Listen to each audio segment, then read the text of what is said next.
আমার কাছে আমার জয় আছে, তার কাছে কেউ নাই। আমি কাজ শেষে, বেলা শেষে, রাত্রে আমার বুকের মধ্যে জড়ায় নিচ্ছে আমার সন্তানকে। আমার কাছে মনে হয় যে সাকিব টোটালি একা, না ওর কাছে জয় জড়ায় আছে, না অ্যাজ এ ওয়াইফ তাকে টেক কেয়ার করছে।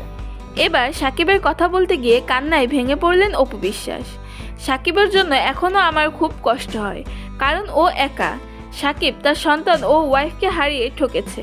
এবার সাকিবকে নিয়ে এই কি প্রশ্ন করায় কান্নায় ভেঙে পড়লেন অপু বিশ্বাস।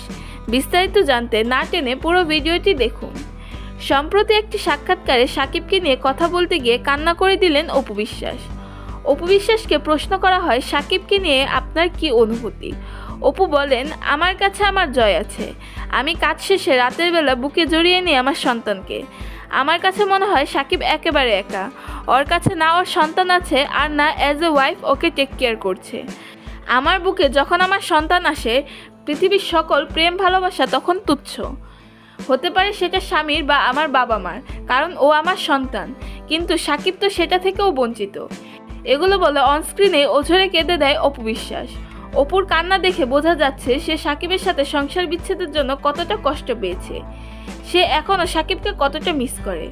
অপুর ভাষ্যমতে সাকিব তার সন্তান, স্ত্রীর ভালোবাসা থেকে বঞ্চিত। তবে নেটিজেনদের মন্তব্য, এ ধারা অপু সাকিবের প্রতি দুঃখ প্রকাশ না করে বরং তার প্রতি আফসোস প্রকাশ করেছে। তো প্রিয় ভিউয়ার্স, এ বিষয়ে আপনাদের কি মন্তব্য তা জানান আমাদের কমেন্ট বক্সে।